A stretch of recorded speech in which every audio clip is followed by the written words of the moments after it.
താനിറങ്ങ, ഞാൻ അവരെ വിളിച്ചുണർത്താം. നിക്ക ഒരു മിനിറ്റ്. ആ, ഇനി കുറച്ചു നേരമല്ലേ ഉള്ളൂ നേരം പുലരാൻ. അസമയത്ത് വീട്ടുകാരെ വിളിച്ചുണർത്തി ആദ്യ നോട്ടത്തിൽ തന്നെ എന്നെ അവരുടെ മുന്നിൽ ഒരു ദുർനിമിത്തം ആക്കണ്ട. നേരം പുലരട്ടെ, എന്നിട്ട് മതി വീട്ടുകാരെ ഉണർത്തുന്നത്. അഞ്ജലിക്ക് മനസ്സിലായോ ഈ വീട് ഏതാണെന്ന്?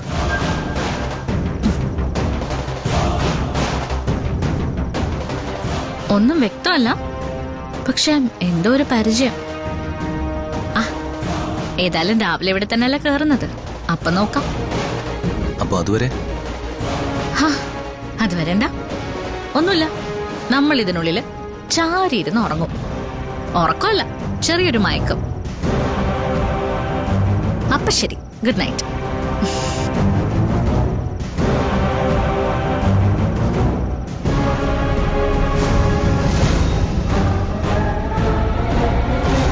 രാജീവ്, ഒരു പക്ഷിയുടെ സൗണ്ട് അല്ല കേൾക്കുന്നേ? അത് പിന്നെ ഞാൻ ശ്രദ്ധിച്ചില്ലായിരുന്നു. ഞാൻ ശ്രദ്ധിച്ചു, ഒരു കുയിലിന്റെ സൗണ്ട് പോലെ. നല്ല രസം അത് കേൾക്കാൻ. ഈ നേരായിട്ടും ഉറങ്ങാതിരിക്കുന്ന കുയിലുകൾ ഉണ്ടാവുമെന്നാ എന്റെ സംശയം. അതോ അത് രാവിലെ എഴുന്നേറ്റ കുയിലുകളായിരിക്കും അത്? അറിയില്ല, സോറി. ഹേയ്, സോറി ഒന്നും വേണ്ട. നമ്മൾ ഈ നേരത്തെ ഇപ്പോഴും ഉറങ്ങാതിരിക്കുന്നില്ലേ? അതുപോലെ ഏതെങ്കിലുമൊക്കെ ഇണക്കുയിലുകള് ഇന്നേരത്ത് ഉറങ്ങാതിരിക്കുന്നുണ്ടാവും. ആയിരിക്കും, അറിയില്ല.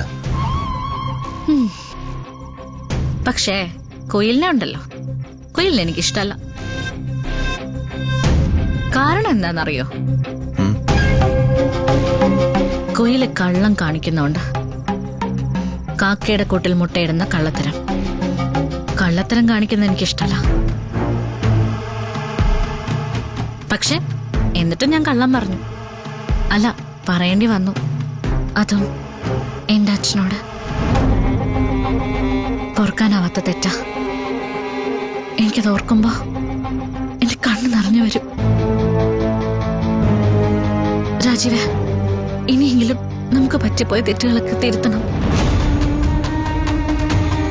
ആദ്യം രാജീവിന്റെ വീട്ടുകാരെ കാര്യങ്ങൾ പറഞ്ഞ് നമുക്ക് കൺവിൻസ് ചെയ്യിക്കണം. എന്നിട്ട് വേണം നമുക്ക് രണ്ടുപേർ കൂടി എന്റെ വീട്ടിലേക്ക് പോവാൻ. അപ്പോഴേക്കും എന്റെ വീട്ടുകാരുടെ പിണക്കൊക്കെ മാറിയിട്ടുണ്ടാവും, എനിക്ക് തീർച്ചയാ.